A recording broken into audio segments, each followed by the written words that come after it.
City TV ವೀಕ್ಷಕರಿಗೆ ಆರೋಗ್ಯ ಚಿಂತನೆ ಕಾರ್ಯಕ್ರಮಕ್ಕೆ ಸ್ವಾಗತ. ನಾನು ಡಾಕ್ಟರ್ ಬಿ ಡಿ ತಳವಾರ್. ಇವತ್ತಿನ ಈ ಒಂದು ಕಾರ್ಯಕ್ರಮಕ್ಕೆ ಆಗಮಿಸಿದಂಥ ಸೌಂದರ್ಯ ಆಯುರ್ವೇದ ಚಿಕಿತ್ಸೆ ಪದ್ಧತಿಯ ಬಗ್ಗೆ ಅದರ ಬಗ್ಗೆ ಸಂಪೂರ್ಣ ಮಾಹಿತಿ ಕೊಡಲು ಆಯುರ್ವೇದ ಮೆಡಿಕಲ್ ಕಾಲೇಜಿನ ಪ್ರೊಫೆಸರ್ ಆದಂಥ ಡಾಕ್ಟರ್ ಸುವರ್ಣ ನಿಡಗುಂದಿ ಅವರಿಗೆ ನಾವು ವೀಕ್ಷಕರ ಪರವಾಗಿ ಹಾಗೂ ಸಿಬ್ಬಂದಿ ಪರವಾಗಿ ಅವರಿಗೆ ಸ್ವಾಗತ. ನಮಸ್ಕಾರ ಮೇಡಮ್. ನಮಸ್ತೆ ಸರ್. ನಮಸ್ತೆ. ಇವತ್ತು ನಾವು ಸೌಂದರ್ಯದ ಬಗ್ಗೆ ಅಂದರೆ ನ್ಯಾಚುರಲ್ ಆಗಿ ನಾವು ಮನೆ ಮದ್ದು ಕಾರ್ಯಕ್ರಮದಲ್ಲಿ ಈ ಮನೆಯಲ್ಲಿ ಸಿಗ್ತಕ್ಕಂಥ ಒಂದು ವನಸ್ಪತಿಗಳನ್ನು ತಗೊಂಡು ಸೌಂದರ್ಯಕ್ಕಾಗಿ ಯಾವ ವನಸ್ಪತಿ ತಗೊಂಡು ಆ ಸೌಂದರ್ಯವನ್ನು ನಾವು ಹೆಂಗೆ ನಾವು ಬೆಳೆಸಬೇಕು, ಆಮೇಲೆ ಕಾಪಾಡಬೇಕು, ಅವೆಲ್ಲ ವಿಷಯಗಳ ಬಗ್ಗೆ ಇವತ್ತು ನಾವು ಇದು ಸಂಪೂರ್ಣವಾಗಿ ನಾವು ಚರ್ಚೆ ಮಾಡ್ತೀವಿ. ಇವ್ರ ಬಗ್ಗೆ ಒಂದು ಸ್ವಲ್ಪ ನಾವು ಪರಿಚಯ ಏನಂತಂದರೆ, ಸುವರ್ಣ ಮೇಡಮ್ ಅವರು 1998 ಅವರು BMS Ayurveda medical college Kalidas Ayurveda medical ಕಾಲೇಜಿನಲ್ಲಿ ಮುಗಿಸಿ PG Rasashastra department DGM Ayurveda medical college 2007 ಮತ್ತು 2008 ಇವರು ಲೆಕ್ಚರರ್ ಆಗಿ ವೀರಪುಲಕೇಶಿ ಆಯುರ್ವೇದ ಮೆಡಿಕಲ್ ಕಾಲೇಜು ಬದಾಮಿ, 2008 ಮತ್ತು 2014 ಅಸಿಸ್ಟೆಂಟ್ ಪ್ರೊಫೆಸರ್ ಆಗಿ Ayurveda medical college DGM Ayurveda medical ಕಾಲೇಜಲ್ಲಿ ಕೆಲಸ ಮಾಡ್ತಿದ್ದಾರೆ. ಅಲ್ಲಿಂದ ಇಲ್ಲಿಯವರೆಗೆ ಇವರು ಈಗ ಸದ್ಯ DGM ಆಯುರ್ವೇದ ಮೆಡಿಕಲ್ ಕಾಲೇಜಿನಲ್ಲಿ ಪ್ರೊಫೆಸರ್ ಆಗಿ ಇವತ್ತು ಕಾರ್ಯವನ್ನು ನಿರ್ವಹಿಸುತ್ತಿದ್ದಾರೆ.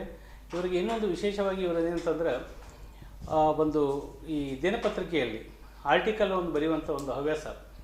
ಈ ಆರ್ಟಿಕಲ್ ಒಳಗೆ ಏನೇ ಬರೆದಾರೆ ಅಂತಂದರೆ, ಬಿಳಿ ಮುಟ್ಟು ಚಿಂತೆ ಏಕೆ, ಹದಿಹರೆಯದ ಸಂಶಯಗಳು, ಆಮೇಲೆ ಮಡುವೆಗಳಿಗೆ ಚಿಂತಿಸಿದಿರಿ, ಗರ್ಭಿಣಿಯ ಲಕ್ಷಣ ಮತ್ತು ಸಂರಕ್ಷಣೆ, ವಿದ್ಯೆ ವಿನಯ ಸಿರಿ, ಜಲತತ್ವದ ಮಹತ್ವ, ಗುರು ಶಿಷ್ಯರ ಪರಂಪರೆ, ಅದೇ ರೀತಿಯಾಗಿ ಗರ್ಭಿಣಿಯರಿಗೆ ಯೋಗ ಮತ್ತು ಅದರ ಉಪಯೋಗ, ಇವೆಲ್ಲ ಒಂದು ಈ ಆರ್ಟಿಕಲ್ ಮುಖಾಂತರ ಈ ಹವ್ಯಾಸವನ್ನು ಇವರು ಹೊಂದಿರುವಂಥ ಡಾಕ್ಟರ್ಗೆ ಈ ಒಂದು ಕಾರ್ಯಕ್ರಮಕ್ಕೆ ಸ್ವಾಗತವನ್ನು ಕೋರುತ್ತಾ, ಇವರ ಬಾಯಿಂದ ನಾವು ಯಾವ ರೀತಿಯಾಗಿ ಸೌಂದರ್ಯ ಕಾಪಾಡಬೇಕು, ಮನೆಯಲ್ಲಿ ಸಿಗ್ತಕ್ಕಂಥ ವನಸ್ಪತಿಗಳನ್ನು ಅಥವಾ ಮನೆಯಲ್ಲಿ ಸಿಗ್ತಕ್ಕಂಥ ರಸೌಷಧ ಅಂದರೆ ನಾವು ಕಸದಿಂದ ರಸ ತೆಗೆದು ಆ ರಸದಿಂದ ನಾವು ಔಷಧನ ಒಂದು ತಯಾರು ಮಾಡಿ ಅದನ್ನು ಯಾವ ರೀತಿಯಾಗಿ ನಾವು ಉಪಯೋಗ ಮಾಡ್ಕೋಬೇಕಂತ ಅವೆಲ್ಲ ಸಂಪೂರ್ಣ ಮಾಹಿತಿಯನ್ನು ಕೊಡಲಿಕ್ಕೆ ಬಂದಿದ್ದಾರೆ. ಅವ್ರಿಗೆ ಸ್ವಾಗತ ಮಾಡೋದು.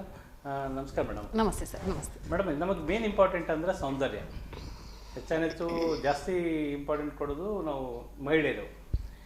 ಅಂದರೆ ಮಹಿಳೆಯರು ಮತ್ತು ಗಂಡು ಮಕ್ಕಳು ಕೊಡ್ತಾರೆ ಆಲ್ಮೋಸ್ಟ್ ಇಲ್ಲ ಅನ್ನಲ್ಲ, ಮತ್ತು ಮ್ಯಾಕ್ಸಿಮಮ್ 90% ನಾವು ಇವರಿಗೆಲ್ಲ ನಾವು ಹೆಣ್ಮಕ್ಳಿಗೆ ಅದು ಜಾಸ್ತಿ ಕೊಡ್ತೇವೆ.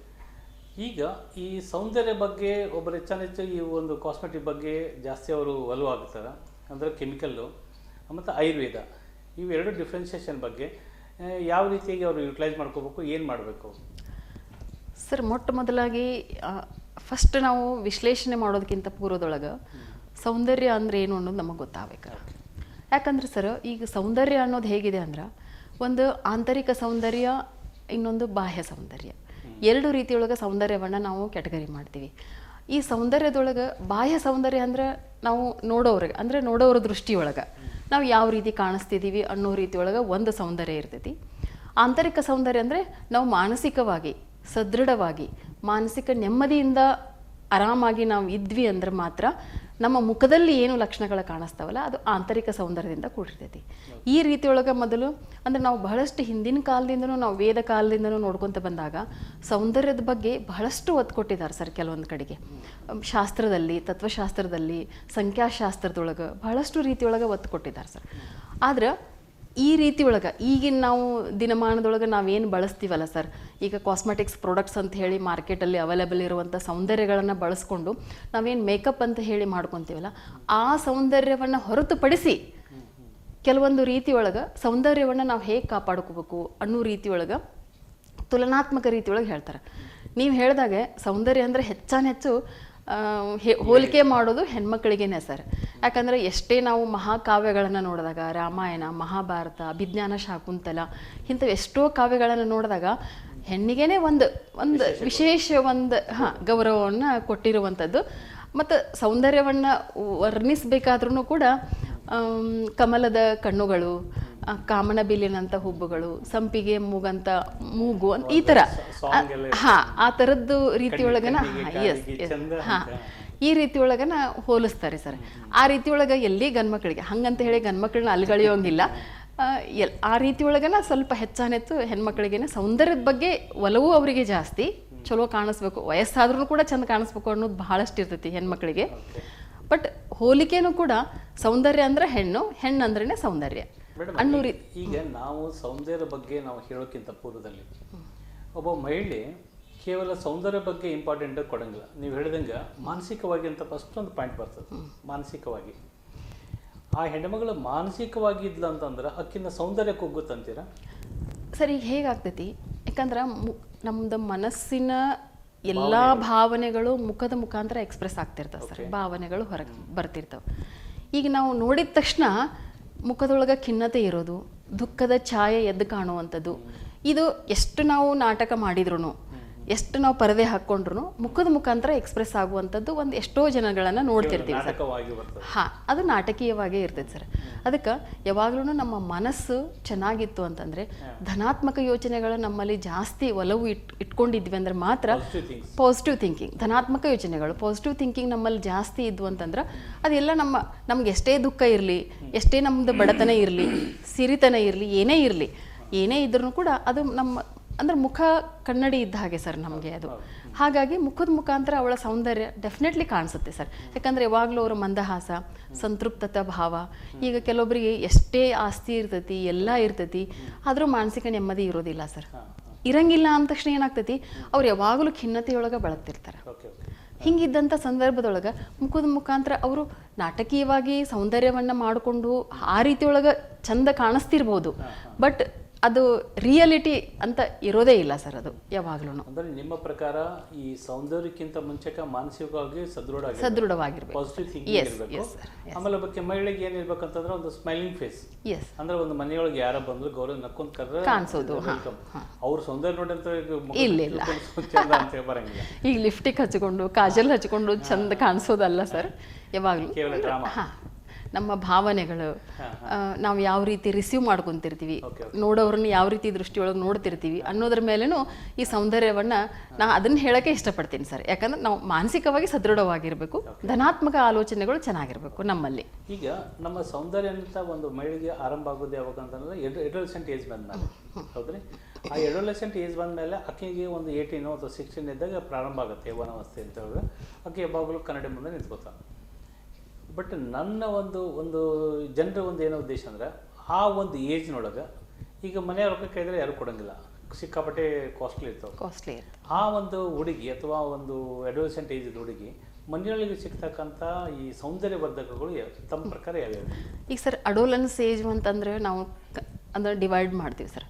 10 ರಿಂದ 12 ವರ್ಷ ಪೂರ್ವ ಅಡೋಲೆನ್ಸ್ ಏಜು ಅಂತ ಹೇಳಿ, ಪ್ರೀ ಅಡೋಲೆನ್ಸ್ ಏಜು ಅಂತ ಮಾಡ್ತೀವಿ. 12 ರಿಂದ 16, 16 ರಿಂದ 18 ಈ ರೀತಿಯೊಳಗೆ 3 ಭಾಗವಾಗಿ ವಿಂಗಡಣೆ ಮಾಡ್ತೀವಿ. ಟೋಟಲ್ 10 ರಿಂದ 12 ರಿಂದ 18 ವಯಸ್ಸಿನ ತನಕನೂ ನಾವು ಅಡೋಲೆನ್ಸ್ ಏಜ್ ಅಂತಲೇ ಕನ್ಸಿಡರ್ ಮಾಡ್ತೀವಿ. ಇತ್ತೀಚಿನ ದಿನದೊಳಗೆ ಅದು 19ಕ್ಕೂ ಕೂಡ ಬಂದಿದೆ ಸರ್. 19ರವರೆಗೂ ಯಾಕಂದ್ರೆ ಅವರಲ್ಲಿ ಹಾರ್ಮೋನ್ಗಳ ಬದಲಾವಣೆ ಆಗೋದು, ಆಮೇಲೆ ಈಗ ಸೆಕ್ಸ್ ಡಿಟರ್ಮಿನೇಷನ್ ಆಗುವಂಥ ಅಂಗಗಳು ಬೆಳವಣಿಗೆ ಆಗೋದು, ಈ ರೀತಿ ಎಲ್ಲ ಅವಾಗೇ ಪ್ರಾರಂಭ ಆಗ್ತೈತಿ.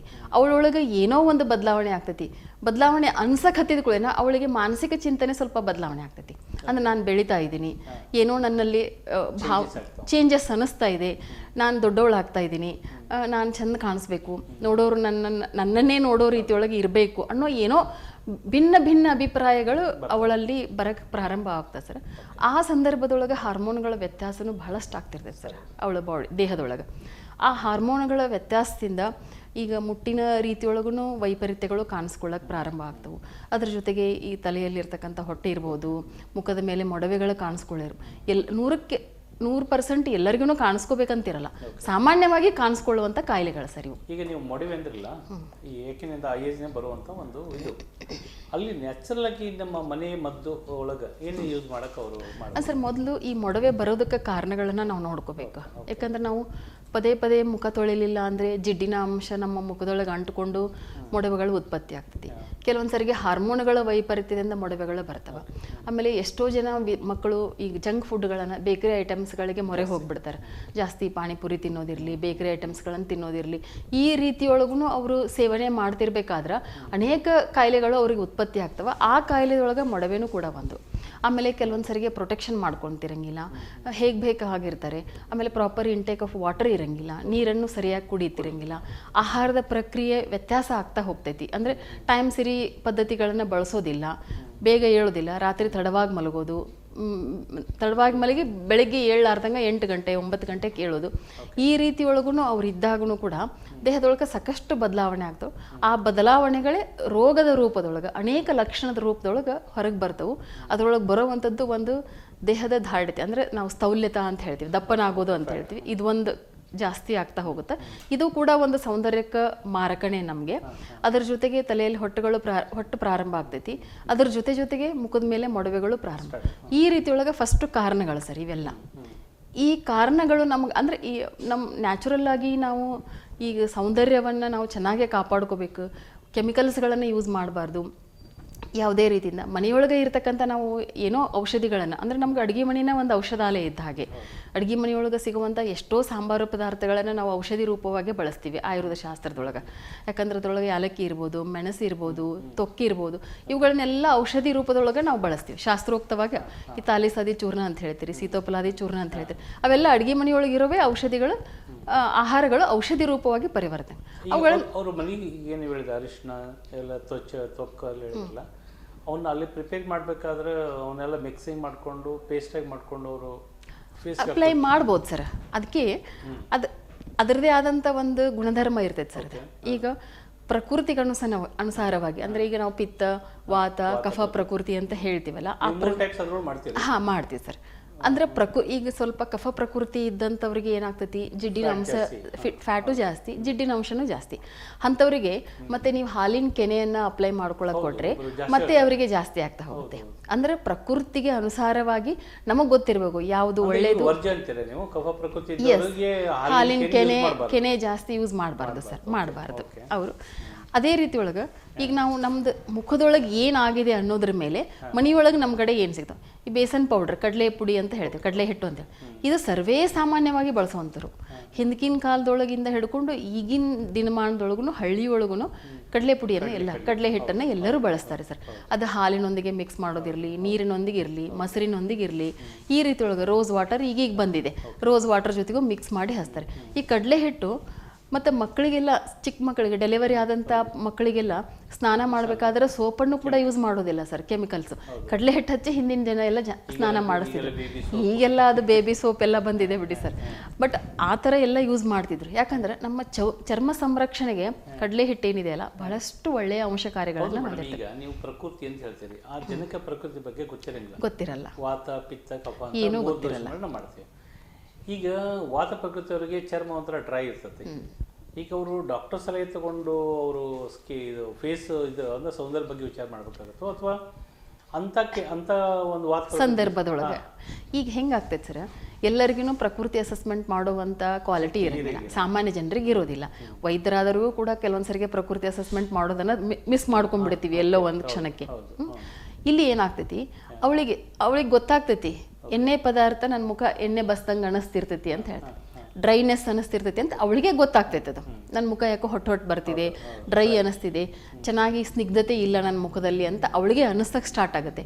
ಅಂದ್ರೆ ಅವಾಗ ಕಾಮನ್ ಆಗಿ ಎಲ್ಲರಿಗೆ ಬರುವಂಥದ್ದು ಸ್ವಲ್ಪ ಎಣ್ಣೆ ಜಿಡ್ನಂಥ ಪದಾರ್ಥಗಳು, ನಾವು ಏನಾದರೂ ಹಾಲು, ಕೆನೆ ಈ ಥರ ಉಪಯೋಗ ಮಾಡಬೇಕು ಅಂತ ಸಾಮಾನ್ಯವಾಗಿ ಗೊತ್ತಾಗುತ್ತೆ ಸರ್. ಇಂಟೇಕು ಮಾಡಬೇಕು, ತುಪ್ಪವನ್ನ ದಿನನಿತ್ಯ ಸೇವನೆ ಮಾಡಬೇಕು, ಇಂಟೇಕು ಮಾಡಬೇಕು. ಅದ್ರ ಜೊತೆಗೆ ನಾವು ಅಪ್ಲಿಕೇಶನ್ ಮಾಡ್ಕೋಬೇಕು ಸರ್. ಕೆಲವೊಂದು ತುಪ್ಪ ಇಲ್ಲ, ಆಯಿಲನ್ನು ಅಪ್ಲಿಕೇಶನ್ ಮಾಡಿ, ಕೋಕೋನಟ್ ಆಯಿಲ್ ಇದನ್ನು ರುಟೀನ್ ಆಗಿ ನಾವು ರಾತ್ರಿ ಮಲಗಬೇಕಾದ್ರೆ ಅಂಗಾಲಿಗೆ, ಅಂಗೈಗೆ, ಸ್ವಲ್ಪ ನೆತ್ತಿಗೆ, ಮುಖಕ್ಕೆ ನಾವು ಈ ರೀತಿ ಕೋಕೋನಟ್ ಆಯಿಲನ್ನು ಅಪ್ಲಿಕೇಶನ್ ಮಾಡಿಕೊಂಡ್ರೆ ನಮ್ಮ ಚರ್ಮನೂ ಹೊಳಪಾಗಿ ಚೆನ್ನಾಗಿ ಇರ್ತೈತಿ. ಆಮೇಲೆ ಕಾಂತಿವರ್ಧಕನಾಗಿಯೂ ಇರ್ತೈತಿ, ಸೋತಂಗೆ ಅನ್ಸೋದಿಲ್ಲ ಸರ್ ಮುಖ ಯಾವಾಗಲೂ. ಅಪ್ಲೈ ಮಾಡಬೇಕಾದ್ರೆ ಈಗ ಅವರು ಮಾರ್ನಿಂಗ್ ಎದ್ದ ತಕ್ಷಣ ಅವ್ರಿಗೆ ಫಸ್ಟ್ ಕೊಬ್ಬರಿ ಎಣ್ಣೆ ಅಪ್ಲೈ ಮಾಡಿಕೊಂಡು ಸೋಪ್ ಹಚ್ಚಿ ಫೇಸ್ ಮಾಡ್ಕೋಬೇಕು ಅಥವಾ ಮುಖ ತೊಳ್ಕೊಂಡ್ಮೇಲೆ ಕೊಬ್ಬರಿ ಎಣ್ಣೆ ಅಪ್ಲೈ ಮಾಡಿ? ಇಲ್ಲ ಸರ್, ರಾತ್ರಿಗೆ ಸ್ವಲ್ಪ ಕೊಬ್ಬರಿ ಎಣ್ಣೆ ಹಚ್ಕೊಂಡು ಮಲ್ಕೊಳ್ಳೋದು, ನೈಟ್ ಹಚ್ಕೊಂಡು ಮಲ್ಕೋಬೇಕು. ಸ್ವಲ್ಪ ತೇವಾಂಶ ಇರೋ ರೀತಿಯೊಳಗೆ ಹಚ್ಕೊಂಡು ಮಲ್ಕೋಬೇಕು. ಬೆಳಗ್ಗೆ ಅವ್ರು ಏನು ತಮ್ಮ ಸ್ನಾನ ವಿಧಿಗಳನ್ನು ಹೇಗೆ ಮಾಡ್ತಾರೋ ಅದೇ ರೀತಿಯೊಳಗೆ ಮಾಡಿ. ಹಚ್ಕೊಂಡು ಹೊರಗಡೆ ಅಡ್ಡಾಡೋದಿಲ್ಲ ಸರ್. ಕೊಬ್ಬರಿ ಎಣ್ಣೆ ಹಚ್ಕೊಂಡು ಹೊರಗಡೆ ಧೂಳೆ, ಇನ್ಫೆಕ್ಷನ್ ಜಾಸ್ತಿ ಆಗುತ್ತೆ. ಹೊರಗಡೆ ಎಲ್ಲ ಅಡ್ಡಾಡೋದು ಹಾಗಿಲ್ಲ ಸರ್, ಅದೆಲ್ಲ ಮಾಡಂಗಿಲ್ಲ. ಈಗ ನಾವು ಒಂದು ಅಡೋಲೆಸೆಂಟ್ ಏಜ್ ಬಂದಮೇಲೆ ಇವೆಲ್ಲ ಪಿಂಪಲ್ಸ್ಗೆ ನೀವೆಲ್ಲ ಹೇಳ್ದಂಗೆ ಪ್ರಕೃತಿ ಅನುಗುಣವಾಗಿ ಅವರೆಲ್ಲ ತಗೋಬೇಕು. ಈ ಸೆಕೆಂಡ್ 25 ವರ್ಷ ಅಥವಾ 30 ವರ್ಷ ಆಫ್ಟರ್ ಮ್ಯಾರೇಜ್ ಆದಮೇಲೆ ಏನಾಗ್ತದೆ ಅವ್ರಿಗೆ ಈ ಒಂದು ಡೆಲಿವರಿ ಆದಮೇಲೆ ಅವರು ಒಂದು ಫೇಸ್ ಎಲ್ಲ ಒಂಥರ ಡಲ್ ಆಗೋದು ಅಥವಾ ಈ ಮುಖದ ಮೇಲೆ ಬಂಗ್ ಟೈಪ್ ಅನ್ನೋದು ಕಪ್ ಆಗೋದು ಎಲ್ಲ ಇರ್ತದೆ. ಅವರು ಆ ಟೈಪ್ ಆದಾಗ ಅವ್ರು ಯಾವ ರೀತಿಯಾಗಿ ಪ್ರಿಕಾಷನ್ಸ್ ತಗೋಬೇಕು ಫೇಸ್ ಬಗ್ಗೆ? ಈಗ ಸರ್ ಅದು ಕೂಡ ಹಾರ್ಮೋನ್ಗಳ ಬಂಗ್ ಅಂತ ಏನು ಹೇಳ್ತೀವಲ್ಲ, ಹಾರ್ಮೋನ್ಗಳ ವ್ಯತ್ಯಾಸದಿಂದನೇ ಆಗುವಂಥದ್ದು.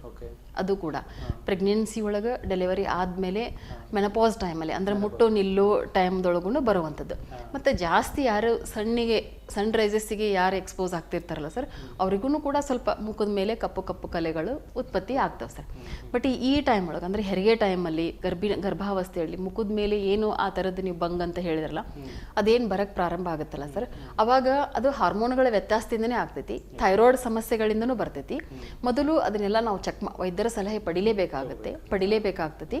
ಅಂದರೆ ಅದು ಬಂಗ್ ಯಾಕೆ ಆಗಿದೆ, ಮತ್ತೆ ಇದು ಒಂದು ಎಲ್ಲರಿಗೂ ಆಗೋದಿಲ್ಲ ಸರ್, ಅದು ಕೆಲವೊಬ್ಬರಿಗೆ ಅಷ್ಟೇ ಆಗ್ತೈತಿ. ಆಮೇಲೆ ಡೆಲಿವರಿ ಆದಮೇಲೆ ಮತ್ತೆ ಅದು ಎಲ್ಲ ತನ್ನಿಂದ ತಾನೇ ಹೋಗ್ತೈತಿ, ನ್ಯಾಚುರಲ್ ಆಗೇನೆ ಹೋಗ್ಬಿಡ್ತೈತಿ. ಕೆಲವೊಬ್ಬರಿಗೆ ಸ್ವಲ್ಪ ಟೈಮ್ ಹಿಡಿತೈತೆ ಅಷ್ಟೇ. ಬಟ್ ಈ ರೀತಿ ಒಳಗಿದ್ದಾಗ ನಾವು ವೈದ್ಯರ ಸಲಹೆಗಳನ್ನು ಪಡ್ಕೊಳ್ಳೋದು ಬಹಳಷ್ಟು ಸೂಕ್ತ. ಆಮೇಲೆ ಯಾವುದೇ ಕಾರಣಕ್ಕೆ ಭಂಗ ಆಗಿದೆ ಅಂತ ನೋಡ್ಕೋಬೇಕು. ಅದಕ್ಕೆ ಆಯುರ್ವೇದ ರೀತಿಯೊಳಗೆ ಸಾಕಷ್ಟು ರೀತಿಯ ಚಿಕಿತ್ಸೆಗಳು ಇದೆ. ನಸ್ಯ ಅಂತ ಹೇಳಿ ಇದೆ, ಮುಖ ಅಭ್ಯಂಗ ಅಂತ ಹೇಳಿದೆ, ಲೇಪಕರ್ಮಗಳು, ಕುಂಕುಮಾದಿ ಲೇಪದಂತಹ ನಮಗೆ ಆಯಿಂಟ್ಮೆಂಟ್ ಇರ್ಬೋದು, ತೈಲ ಇರ್ಬೋದು, ಆ ರೀತಿ ಸಿಗ್ತದೆ. ಆಮೇಲೆ ವಟಾದಿ ಲೇಪ ಅಂಥೇಳಿ ಚೂರ್ಣಗಳು ಸಿಗ್ತವೆ. ಈ ರೀತಿ ಕ್ಲಾಸಿಕಲ್ ರೆಫರೆನ್ಸ್ ಇರುವಂತಹ ಔಷಧಿಗಳು ನಮ್ಮಲ್ಲಿ ಸಿಗ್ತವೆ.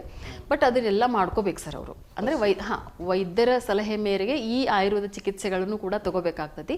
ಮನೆಯೊಳಗನ ಅಂತಂದ್ರೆ ಮನೆಯೊಳಗೆ ಇರುವಂತಹ ಪದಾರ್ಥಗಳು ಕೂಡ ಈ ಪುದೀನ ಅಂತ ಹೇಳಿ ಸಿಗ್ತೈತಿ. ಪುದೀನ, ಕಡಲೆ ಹಿಟ್ಟು, ಪುದೀನದ ರಸದ್ದು ಪೇಸ್ಟನ್ನು ಅಪ್ಲೈ ಮಾಡೋದಾಗ್ಲಿ. ಇದು ಒಂದು ಹೌದು ಸರ್, ಅದನ್ನು ಕುಟ್ಟಿ ಅಥವಾ ಮಿಕ್ಸಿಗೆ ಹಾಕಿ ಅದನ್ನು ಸ್ಕ್ವೀಸ್ ಮಾಡಿ ತೆಗಿಬೇಕು. ಪುದೀನ ರಸ ಅದು ಪೇಸ್ಟ್ ಆಗುತ್ತಲ್ಲ ಸರ್, ಪೇಸ್ಟನ್ನು ಹಿಂಡಿ ರಸ ಹಾಕಿ ಹಿಂಡಿ ರಸ ತೆಗಿಬೇಕು. ಆ ರಸವನ್ನ ಸ್ವಲ್ಪ ಅದು ಎಲ್ಲಿ ಬಂಗಿರ್ತೈತೋ ಅಲ್ಲಿ ಬಂಗಿಗೆ ನಾವು ಅಪ್ಲೈ ಮಾಡ್ಕೋಬೇಕು ಸರ್. ಆದಷ್ಟು ಮಾರ್ನಿಂಗ್ ಅವರ್ಸ್ ಅಪ್ಲೈ ಮಾಡೋದು ಬೆಸ್ಟ್ ಸರ್. ಅದು ಆಲ್ಮೋಸ್ಟ್ ಅದು ಅವರ ಸಿವಿಯಾರಿಟಿ ಮೇಲೆ. ಒಂದೇ ಸ್ಪಾಟ್ ಇತ್ತು ಅಂತಂದ್ರೆ 1 ತಿಂಗಳ 2 ತಿಂಗಳದೊಳಗೆ ಕಡಿಮೆ ಆಗ್ತದೆ. ರೆಗ್ಯುಲರ್ ಹಚ್ಕೊಳ್ಳೋದ್ರಿಂದ ಏನೂ ತೊಂದರೆ ಇಲ್ಲ ಸರ್. ಪುದೀನ ಪೇಸ್ಟನ್ನು ಹಚ್ಬೋದು, ಮತ್ತೆ ಕಡಲೆ ಹಿಟ್ಟಿಂದ ಪೇಸ್ಟ್ ಜೊತೆಗೆ ಸ್ವಲ್ಪ ಅರಿಶಿನವನ್ನ ಮಿಕ್ಸ್ ಮಾಡಿ ಅದನ್ನು ಕೂಡ ಹಚ್ಬೋದು.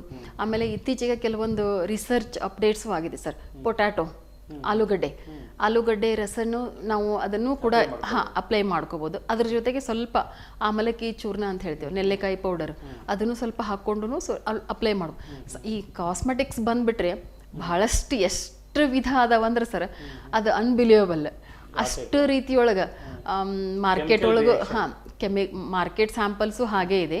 ಮನೆಯೊಳಗೆ ಸಿಗುವಂಥ ಎಲ್ಲ ಪ್ರತಿಯೊಂದು ಔಷಧದೊಳಗೂ ಸೌಂದರ್ಯ ಗುಣಗಳು ಇರ್ತಾವೆ ಸರ್ ನಮ್ಮ ಮನೆಯೊಳಗೆ. ಬಟ್ ಯಾವುದೇ ಏನೇ ಮಾಡಿದ್ರು ಸರ್ ನಮಗೆ ಕೆಮಿಕಲ್ ರಿಯಾಕ್ಷನ್ಸ್ ಆಗ್ಲಾರ್ದಂಗೆ ನಾವು ನೋಡ್ಕೋಬೇಕು. ಒಳ್ಳೇದು ಅವ್ರಿಗೇನು ಗೊತ್ತಿರಲ್ಲ ಸರ್ ಅದು. ಹೌದು, ಇಲ್ಲ ಸರ್, ಅದಕ್ಕೂ ಕೂಡ ಮತ್ತೆ ಅದಕ್ಕೆ ಡಾಕ್ಟರ್ ಅಪ್ಲೈ ಮಾಡ್ಬೇಕಾದ್ರೆ ಹೇಳ್ತಾರೆ, ಮೊದಲು ಎಲ್ಲೋ ಒಂದ್ ಕಡೆಗೆ ಪಾರ್ಟಿಗೆ ಅಪ್ಲೈ ಮಾಡ್ಕೊಂಡು 24 hours ಅಬ್ಸರ್ವೇಷನ್ ಮಾಡ್ರಿ. ಅಲ್ಲಿ ನಿಮ್ಗೆ ಸ್ಕಿನ್ ಇರಿಟೇಷನ್ ಆಗಲಿ, ರ್ಯಾಷಸ್ ಬರೋದಾಗ್ಲಿ, ನಿಮ್ಗೆ ಬರ್ನಿಂಗ್ ಆಗೋದಾಗ್ಲಿ, ಈ ಥರ ಏನೂ ಆಗಿಲ್ಲ ಅಂದ್ರೆ ಮಾತ್ರ ನೀವು ಕಂಟಿನ್ಯೂ ಮಾಡ್ರಿ. ಹಾಗೇನಾದ್ರೂ ಆದ್ರೆ ವೈದ್ಯರ ಕಡೆ ಬಂದು ಭೇಟಿಯಾಗ್ರಿ ಅಂತಾನೆ ಪ್ರಿಸ್ಕ್ರಿಪ್ ಮಾಡಿ ಕಳಿಸ್ತಾರೆ ಸರ್. ಯೂಶುವಲಿ ಹಂಗೆ ಮಾಡೋದು ಸ್ಕಿನ್ ರಿಲೇಟೆಡ್ ಪ್ರಾಬ್ಲಮ್ಸಿಗೆ. ಒಬ್ಬರಿಗೆ ಸೌಂದರ್ಯ ಅಂತ ಬಂದಾಗ ಈ ಕಣ್ಣಿನ ಗುಡ್ಡಿ ಕೆಳಗೆಲ್ಲ ಕಪ್ಪಾಗಿ ಬರ್ತದೆ, ಅದೆಲ್ಲ ಒಂದು ಡಿಸೀಸ್ ಅಂತೀರೋ ಅಥವಾ ಒಂದು ಸರ್? ಇದು ಹೇಗಿರ್ತೈತಿ, ಒಂದು ಚಿಂತೆಯಿಂದ ಬರುವಂಥದ್ದು, ಕಣ್ಣಿನ ಸುತ್ತ ಮಾನಸಿಕ ಕಾಯಿಲೆಗಳಿಂದ ಬರುವಂಥದ್ದು, ಒಂದು ಅನೆಮಿಯಾದೊಳಗೆ ಅಂದ್ರೆ ರಕ್ತಾಲ್ಪತೆಯಿಂದ ಬಳಲುವಂಥವ್ರಿಗೆ ಜಾಸ್ತಿ ಕಣ್ಣಿನ ಸುತ್ತ ಕಾಣಿಸ್ಕೊಳ್ಳೋಕೆ ಪ್ರಾರಂಭ ಆಗ್ತೈತೆ ಸರ್. ಅದು ಮತ್ತೆ ನಾವು ಲೇಪಗಳು, ನಸ್ಯದಂಥ ಚಿಕಿತ್ಸೆಗಳನ್ನೇ ಮಾಡ್ಕೋಬೇಕಾಗತ್ತೆ. ಆ ರೀತಿಯೊಳಗೆ ಅದಕ್ಕೆ ಕಡಿಮೆ ಆಗಿಲ್ಲ ಅಂತಂದ್ರೆ ನಾವು ಬ್ಲಡ್ ಟೆಸ್ಟ್ ಅದೆಲ್ಲ ಮಾಡ್ಕೋಬೇಕು. HB ಎಷ್ಟಿದೆ ಅಂದ್ರೆ ದೇಹದೊಳಗೆ ರಕ್ತದ ಪ್ರಮಾಣ ಎಷ್ಟಿದೆ ಅಂತ ನೋಡ್ಕೋಬೇಕು. ನೋಡ್ಕೊಂಡ್ಮೇಲೆ ಇನ್ ಕೇಸ್ ರಕ್ತದ ಪ್ರಮಾಣ ಕಡಿಮೆ ಇತ್ತು ಅದು ಅವಾಗ ಅದ್ರ ತಕ್ಕಂಗೆ ಅದಕ್ಕೆ ಮೆಡಿಕೇಶನ್ಸ್ ಎಲ್ಲ ಮಾಡಬೇಕಾಗತ್ತೆ. ಬಟ್ ಕೆಲವೊಬ್ಬರಿಗೆ ರಕ್ತದ ಪ್ರಮಾಣ ಕರೆಕ್ಟು ಇರ್ತದೆ, ಆದ್ರೂ ಕೂಡ ಕಣ್ಣಿನ ಸುತ್ತ ಆ ಥರ ಬರ್ತೈತಿ. ಸ್ವಲ್ಪ ಅವ್ರದ್ದು ಕೌನ್ಸಿಲಿಂಗ್ ಮಾಡ್ಕೋಬೇಕಾಗತ್ತೆ ಸರ್. ಆ ಥರ ಅಂತ ಹೇಳ್ತಾರೆ. ಅವ್ರನ್ನ ಕೌನ್ಸಿಲಿಂಗ್ ಮಾಡಿದ್ರೆ ಭಾಳ ಚಲೋ ಸರ್ ಆ ಟೈಮ್ ಒಳಗೆ. ಯಾಕಂದ್ರೆ ಅವ್ರದ್ದು ಏನಾದರೂ ಮಾನಸಿಕ ವ್ಯಥೆಯಿಂದ ಅಥವಾ ಚಿಂತೆಯಿಂದ ಬಳಲ್ತಿದ್ದಾರೇನೋ ಅಂತ ಸ್ವಲ್ಪ ನೋಡಬೇಕಾಗತ್ತೆ ನಾವು. ಹಾಗೆ ನೋಡಿ ಅದಕ್ಕೆ ರಿಲೆವೆಂಟ್ ಇರುವಂಥದ್ದು ಚಿಕಿತ್ಸೆಗಳನ್ನು ಕೊಡಬೇಕಾಗತ್ತೆ. ಬಟ್ ರುಟೀನ್ ಹಾಲಿಂದು ಅಪ್ಲೈ ಮಾಡ್ಕೋಬೇಕು ಸರ್ ಅವರು. ಅಂದರೆ ಹಾಲಿನ ಮಸಾಜ್ ಅಂತ ಹೇಳ್ತೀವಲ್ಲ ಆ ರೀತಿ ಒಳಗೆ ಅಪ್ಲೈ ಮಾಡ್ತಾ ಹೋದಂಗೆಲ್ಲ ಕಾಂಪ್ಲೆಕ್ಷನ್ ಬಂದೇ ಬರುತ್ತೆ ಸರ್. ಮನೆಯೊಳಗೆ ಅದನ್ನ ಪ್ರಿಕಾಷನ್ಸ್ ಅಂತಂದ್ರೆ ನಾವು ಹಾಲಿನ ಕೆನೆ ಟ್ರೈ ಮಾಡ್ಬೇಕು. ಕೆನೆ ಅನ್ನೋದಕ್ಕಿಂತ ಹಾಲು ಅಷ್ಟೇ, ಪ್ಲೇನ್ ಹಾಲು ಅಷ್ಟೇ, ಕೆನೆ ಇರಂಗಿಲ್ಲ. ಹಾಲು ಹತ್ತಿ ಒಳಗೆ ತಗೊಂಡು ಈ ಥರದ್ದು ನಾವು ಮಸಾಜ್ ಮಾಡ್ಕೋಬೇಕು, ಅಪ್ಲೈ ಮಸಾಜ್ ಥರನೇ ಮಾಡ್ಕೊಳ್ಳೋದು. ಒಂದು 10 ನಿಮಿಷ ಬಿಟ್ಟು ವಾಶ್ ಮಾಡ್ಕೋಬೇಕು. ಈ ರೀತಿ ಒಳಗೂ ಮಾಡ್ಕೋಬೋದು ಸರ್. ಬೇಕಂದ್ರೆ ಅವ್ರಿಗೆ ಸ್ವಲ್ಪ ಟೈಮ್ ಇತ್ತು ಎಲ್ಲ ಇತ್ತು ಅಂತಂದ್ರೆ ಅದ್ರೊಳಗೆ ಸ್ವಲ್ಪ ಕಡಲೆ ಹಿಟ್ಟು ಮಿಕ್ಸ್ ಮಾಡಿ ಪೇಸ್ಟ್ ಥರ ಅಪ್ಲೈ ಮಾಡಿದ್ರು ಓಕೆ ಸರ್. ಕಾಂಪ್ಲೆಕ್ಷನ್ ಬರುತ್ತೆ ಸರ್, ಅದು ಸ್ವಲ್ಪ ಡಿಮಿನಿಷ್ ಆಗ್ತಾ ಹೋಗ್ತೈತಿ. ಈಗ ನೀವು ಹಾಲು ಅಂದ್ಗಟ್ಲಿ ಅವ್ರಿಗೆ ಒಂದು ಡೌಟ್ ಕ್ವಶನ್ ಶುರು ಆಗುತ್ತೆ, ಎಮ್ಮೆ ಹಾಲು ಆಕಳ ಹಾಲು ಆಡಿನ ಹಾಲು. ಸರ್ ಈಗ ಎಲ್ಲಿ ಆಕಳ ಹಾಲು ಎಮ್ಮೆ ಹಾಲು ಎಲ್ಲ ಮ್ಯಾಕ್ಸಿಮಮ್ ನಂದಿನಿ ಪ್ಯಾಕೆಟೇ ಮ್ಯಾಕ್ಸಿಮಮ್ ಯೂಸ್ ಮಾಡ್ತಾರೆ ಎಲ್ಲರ ಮನೆಯೊಳಗೂ. ಅನಿವಾರ್ಯ ಯಾವ್ದು ಹಾಲು ಇರ್ತೈತೆ ಕ್ಯಾಲ್ಸಿಯಂ ಪ್ರಾಡಕ್ಟ್ ಅಂತೂ ಇದ್ದೇ ಇರ್ತೈತಿ. ಒಟ್ಟು ಹಾಲನ್ನ ಸ್ವಲ್ಪ ಉಪಯೋಗ ಮಾಡ್ರಿ. ಯಾಕಂದ್ರೆ ಈಗ ಈಗಿನ ದಿನಮಾನದೊಳಗೆ ಬೈಫರ್ಕೇಶನ್ ಮಾಡೋದು ಭಾಳ ಕಷ್ಟ ಆಗೈತೆ ಸರ್. ಹಳ್ಳಿ ಒಳಗೆ ಅವು ಸಿಗ್ತಾವ, ಆಕಳ ಹಾಲು ಸಿಗ್ತಾವ, ಎಮ್ಮೆ ಹಾಲು ಸಿಗ್ತಾವ, ಎಲ್ಲ ಸಿಗ್ತಾವ. ಬಟ್ ಈ ಅಗ್ದಿ ಫಾಸ್ಟ್ ಲೈಫ್ ಒಳಗೆ ಸ್ವಲ್ಪ ಅದನ್ನೆಲ್ಲ ಕೆಟಗರಿ ಮಾಡ್ಕೊಂತ ಯಾರು ನೋಡ್ತಾರೆ ಸರ್, ಈಗ ನೋಡೋದಿಲ್ಲ. ಆದಷ್ಟು ಇವುಗಳನ್ನ ಅಪ್ಲೈ ಮಾಡ್ಕೊಳ್ಳೋದೇ ಕಡಿಮೆ ಮನೆಯೊಳಗೆ, ಇಂಥ ಪ್ರಿಕಾಷನ್ ತಗೊಳ್ಳೋದೇ ಕಡಿಮೆ. ಯಾಕಂದ್ರೆ ಎಲ್ಲ ರೆಡಿಮೇಡ್ ಪ್ರಾಡಕ್ಟ್ಗಳು ನಮಗೆ ಮಾರ್ಕೆಟ್ ಒಳಗೆ ಅವೈಲೇಬಲ್ ಇದ್ದಾಗ ಇದನ್ನೆಲ್ಲ ಯಾರು ಮಾಡ್ತಾರೆ ಸರ್, ಮಾಡೋದೇ ಕಡಿಮೆ. ಬಟ್ ಎಷ್ಟೋ ಸಮ್ವಾಟ್ ಈ ಕರೋನಾ ಬಂದ ಮೇಲಿಂದ ನಾನು ನೋಡ್ತಾ ಇದ್ದೀನಲ್ಲ ಸರ್, ಸ್ವಲ್ಪ ಆದಷ್ಟು ಮನೆಯೊಳಗಿರ್ತಕ್ಕಂಥ ಆಹಾರಗಳ ಸೇವನೆ ಅಲ್ಲಿ ಮಾಡ್ತಿದ್ದಾರೆ ಸರ್. ಈಗ ಭಾಳಷ್ಟು ಜನ ಮಾಡ್ತಿದಾರ. ನಾವು ಯಾಕಂದ್ರೆ ಈ ಪೇಷಂಟ್ ಅಲ್ಲ ಸರ್ ಇರ್ಲಿ, ಆದ್ರೂ ಒಂದ್ ಸ್ವಲ್ಪ ಅದು ಯಾವತ್ತೋ ಒಂದ್ ದಿವ್ಸಕ್ಕೆ ಮಾಡೋವಂಥದ್ದಲ್ಲ ಸರ್. ಯಾವತ್ತೋ ಒಂದ್ ದಿವಸ ತಿಂದಾಗ ಯಾವುದು ಕಾಯಿಲೆಗಳು ಬರೋದಿಲ್ಲ. ಬಟ್ ಆ ಸೇವನೆ ಪ್ರತಿನಿತ್ಯ ಇರಬಾರ್ದು ಅಷ್ಟ. ಪ್ರತಿನಿತ್ಯ ಇರಲಾರ್ದಾಗೆ ನಾವು ಅಂಥ ಆಹಾರಗಳನ್ನು ಸೇವನೆ ಮಾಡೋದ್ರಿಂದ ತಪ್ಪೇನಿರಲ್ಲ. ಬಟ್ ನಾನು ನೋಡ್ತಿದ್ದೀನಿ ಕರೋನಾ ಬಂದಮೇಲೆ ಈ ಕೆಮ್ಮು ನೆಗಡಿ ಅಂತ ಬರುವಂಥ ಪೇಷಂಟ್ಗಳು ಮೊದಲು ತಾವು ಪ್ರಾಥಮಿಕ ಚಿಕಿತ್ಸೆಯನ್ನು ಮಾಡ್ಕೊಂಡು ಬಂದಿರ್ತಾರೆ ಸರ್. ಮನೆಯೊಳಗೆ ಶುಂಠಿ ಕಷಾಯ ಕುಡ್ಕೊಂಡು ಬಂದಿರ್ತಾರೆ. ಗೋಲ್ಡನ್ ಮಿಲ್ಕ್ ಅಂತ ಹೇಳಿ ಅರಿಶಿನ ಹಾಲು ಕುಡ್ಕೊಂಡೇ ಬಂದಿರ್ತಾರೆ. ಈ ಗೋಲ್ಡನ್ ಮಿಲ್ಕ್ ಅಂತ ಹೇಳ್ತೀವಿ, ಅದು ಬರೀ ಕೆಮ್ಮು ನೆಗಡಿಗೆ ಅಷ್ಟೇ ಅಲ್ಲ ಸರ್, ಆದಷ್ಟು ನಮ್ಮ ಚರ್ಮದ ಸಂರಕ್ಷಣೆಗೂ ಕೂಡ ಒಳ್ಳೆಯದು. ಆಮೇಲೆ ಅದರೊಳಗೆ ಅರಿಶಿನ ಇರೋದ್ರಿಂದ ಆಂಟಿಸೆಪ್ಟಿಕ್ ಆಗಿ ಕೆಲಸ ಮಾಡುತ್ತೆ ಸರ್. ನಮ್ಮ ದೇಹದೊಳಗಿರ್ತಕ್ಕಂಥ ಫ್ರೀ ರೆಡಿಕಲ್ಸ್ ದೋಷಗಳನ್ನು ಕೂಡ ಹೊರಗೆ ಹಾಕೋಕೆ ಅರಿಶಿನ ಮತ್ತು ಈಗ ಅರಿಶಿನ ಶಾಸ್ತ್ರನೇ ಮಾಡ್ತೀವಿ ಸರ್. ಯಾಕಂದ್ರೆ ಚರ್ಮ ಚೆನ್ನಾಗಿರಬೇಕು ಅನ್ನೋದಕ್ಕೆ ಮದುವೆ ಶಾಸ್ತ್ರದೊಳಗಿರಲಿ, ಸೀಮಂತ ಕಾರಣದೊಳಗಿರಲಿ, ಬಹಳಷ್ಟು ಮತ್ತು ಪ್ರಥಮ ಋತುಸ್ರಾವ ಆದಾಗಲಿ ಅರಿಶಿನ ಶಾಸ್ತ್ರ ಅಂತಲೇ ಮಾಡ್ತೀವಿ. ಯಾಕಂದ್ರೆ ಚರ್ಮ ಚೆನ್ನಾಗಿರಬೇಕು. ಚರ್ಮದ ಸಂರಕ್ಷಣೆ ಒಳಗೆ ಅರಿಶಿನದಷ್ಟು ಬೇರೆ ಯಾವ ವಸ್ತುಗಳೇ ಇಲ್ಲ ಸರ್. ಬಹಳಷ್ಟು ರೀತಿಯೊಳಗೆ ಈ ರೀತಿ ನಮ್ಗೆ ಮನೆ ಮದ್ದು ಸಿಗ್ತಾವೆ ಸರ್. ನಾವು ಈ ಸೌಂದರ್ಯ ಅಂತ ಬಂದಾಗ ಈ ಹೆಣ್ಮಕ್ಳಿಗೆ ಸ್ವಲ್ಪ ಈ ಒಟ್ಟು ಅಂತೇವೆ ನಾವು, ಒಂದು ಡಂಡ್ರಫ್ ಅಂತ ಹೇಳ್ತೇವಲ್ಲ, ಆ ಡಂಡ್ರಫ್ಗೆ ಮತ್ತು ಸೌಂದರ್ಯಕ್ಕೆ ಏನೆರಡು ಕಾಂಬಿನೇಷನ್? ಇಲ್ಲ ಸರ್, ಅದು ಡ್ಯಾಂಡ್ರಫ್ ಒಳಗೆ 2 ವೆರೈಟಿ ಇದೆ ಸರ್. ಒಂದು ಡ್ಯಾಂಡ್ರಫ್ ತಲೆ ಮುಟ್ಕೊಂಡಾಗ ಉದುರ್ತಿರ್ತೈತೆ ಸರ್, ಕೆಲವೊಂದು ಟೈಮು ಅಲ್ಲೇ ಉಳಿತೈತೆ ಸರ್. ಅದು ಉದುರಕ್ಕೆ ಯಾವಾಗ ಮುಖದ ಮೇಲೆ ಉದುರಕ್ಕೆ ಪ್ರಾರಂಭ ಆಗುತ್ತಲ್ಲ ಸರ್, ಅದು ಈ ಹೇರ್ ರೂಟ್ಸ್, ಹೇರ್ ಫಾಲಿಕಲ್ಸ್, ರಂಧ್ರಗಳು ಅಂತ ಹೇಳ್ತೀವಲ್ಲ, ಅದ್ರ ಮುಖಾಂತರ ನಮಗೆ ಗುಳ್ಳೆಗಳು ಏಳಕ್ಕೆ ಪ್ರಾರಂಭವಾಗ್ತಾವೆ ಸರ್. ಯಾವಾಗ ಡ್ಯಾಂಡ್ರಫ್ ಕಡಿಮೆ ಆಕೈತಿ ಅಂತಂದರೆ ಆಲ್ಮೋಸ್ಟ್ ಮುಖದ ಗುಳ್ಳೆಗಳು ತನ್ನಷ್ಟಕ್ಕೆ ತಾನೇ ಹೋಗ್ತಾವೆ ಸರ್. ಅದಕ್ಕೇನು ನಾವು ಸ್ಪೆಷಲ್ ಪ್ರಿಕಾಷನ್ಸ್ ತೊಗೋಬೇಕಾಗಿಲ್ಲ. ಅದಕ್ಕೆ ಈ ಮುಖದ ಮೇಲೆ ಇರ್ತಕ್ಕಂಥ ಗುಳ್ಳೆ ಅಂತ ಪೇಷಂಟ್ ಬಂದಾಗ ಫಸ್ಟ್ ನೋಡಬೇಕಾದದ್ದು ತಲೆಯಲ್ಲಿರ್ತಕ್ಕಂಥ ಹೊಟ್ಟು ಅಥವಾ ಡ್ಯಾಂಡ್ರಫು. ಆಮೇಲೆ ಅವ್ರದ್ದು day to day food habit, ಅವರ ಸ್ಟೈಲ್, ಲೈಫ್ ಸ್ಟೈಲ್ ಹೇಗಿದೆ ಅಂತ ನಾವು ಮೊದಲು ನೋಡಲೇಬೇಕು ಸರ್. ನೋಡಿದ ಮೇಲೆ ಆಹಾರ ವಿಹಾರ ಅಂದರೆ ನಾವು ಔಷಧಿಗಳನ್ನು ಹೇಳೋದಾಗಲಿ, ಆಹಾರಗಳನ್ನು ಹೇಳೋದಾಗಲಿ, ಮತ್ತು ನಾವು ಏನೇ ಅವ್ರ ಆ್ಯಕ್ಟಿವಿಟಿ ಮಾಡಬೇಕು ಅನ್ನೋದಕ್ಕೆ ಅವರಿಗೆ ಸಜೆಷನ್ ಕೊಡಲಿಕ್ಕೆ ನಮ್ಗೆ ಬಹಳಷ್ಟು ಅನುಕೂಲ ಆಗುತ್ತೆ ಸರ್. ಅದು ಈಗ ಅವರು ಈ ವೆರೈಟಿ ಈಗೆಲ್ಲ ಇವು ಬಂದವರು, ಇನ್ನು ಶಾಂಪು ಗಿಂಪು ಅವೆಲ್ಲ ಯೂಸ್ ಮಾಡಿದ್ರು ಆಗಂಗಿಲ್ಲ. ಈ ಶಾಂಪು ಹಚ್ಚೋಂಥದ್ದಂಗೆಲ್ಲ ಅವ್ರಿಗೆಲ್ಲ ಕೂದಲು ಉದುರ್ತಾವೆ ಅಂತ ಹೇಳ್ತಾರೆ. ಅವಾಗ ಏನಾಗುತ್ತೆ ಅಂದರೆ ಇವರೆಲ್ಲ ಒಬ್ಬೊಬ್ರದ್ದು ಡ್ರೈ ಆಗಿ ಬಿಸಿಲಿಗೆಲ್ಲ ಒಣಗಿಸಿರ್ತಾರೆ ಅವರು ತಲೆ, ಒಬ್ಬರು ಫ್ಯಾನಿಗೆ ಇದು ಮಾಡ್ತಾರೆ. ಬಟ್ ಆ ಟೈಮ್ದಾಗ ಇವರಿಗೆ ಹೇರ್ ಫಾಲ್ಸ್ ಆಗೋಕ್ಕೆ ಕಾರಣ ಏನು? ಇವೆಲ್ಲ ಕಾರಣ ಆಗ್ತವೆ. ಈ ಒಂದೇದು ಸರ್, ತಲೆ ಸ್ನಾನ ಮಾಡಿದ ಮೇಲೆ ನಾವು ಫ್ಯಾನಿಗೆ ಹೋಗಿ ಡ್ರೈಯರಿಂದ ತಲೆಯನ್ನು ಮೊದಲು ಮಾಡಲೇಬಾರ್ದು ಸರ್. ಯಾಕಂದ್ರೆ ಅದರಿಂದ ಮ್ಯಾಕ್ಸಿಮಮ್ ಶಾಖ ಉತ್ಪತ್ತಿ ಆಗ್ತಿರ್ತೈತಿ. ನಾವು ತಲೆ ಸ್ನಾನ ಮಾಡಿ ಬಂದಿರ್ತೀವಿ, ಅದರಿಂದ ಕೂದಲುಗಳು ಉದುರೋದು ಜಾಸ್ತಿ ಸರ್. ಅದು ಕ್ರಮೇಣ ಒಂದೇ ದಿವಸಕ್ಕೆ ಯಾವುದೂ ಆಗೋದಿಲ್ಲ ಸರ್. ಕ್ರಮೇಣ ನಾವು ರೆಗ್ಯುಲರ್ ಅದೇ ಹ್ಯಾಬಿಟ್ ಇತ್ತಂದರೆ ಅದು ಕ್ರಮೇಣ ಆ ರೀತಿ ಒಳಗೆ ನಮಗೆ ಪ್ರಾರಂಭ ಆಗುತ್ತೆ ಸರ್. ಅದಕ್ಕೆ ಆದಷ್ಟು ನಾವು ವೀಕ್ಷಕರಿಗೆ ಹೇಳೋದೇನು ಅಂತಂದ್ರೆ, ತಲೆ ಸ್ನಾನ ಮಾಡಿದ ದಿನ ಹೆಚ್ಚಾನೆಚ್ಚು ಡ್ರೈಯರ್ಗಳನ್ನು ಯೂಸ್ ಮಾಡಿ ನಾವು ಒಣಗಿಸ್ಕೊಂತೀವಲ್ಲ, ಅದನ್ನು ಮಾತ್ರ ದಯವಿಟ್ಟು ತಪ್ಪಿಸಲೇಬೇಕು ಸರ್. ಅದು ಡ್ರೈಯರ್ಗಳು, ಹೇರ್ ಡ್ರೈಯರ್ ಬರ್ತಾವಲ್ಲ ಸರ್, ಅಂದರೆ ಬೇಗ ಎಲ್ಲೋ ಹೋಗ್ತಿರ್ತಾರೆ, ಅಂಸರ ಆಗ್ತಿರ್ತೈತಿ, ಬೇಗ ಬೇಗ ಕೂದಲು ಒಣಗಲಿ ಅನ್ನೋದು ಒಂದಿರ್ತೈತಿ.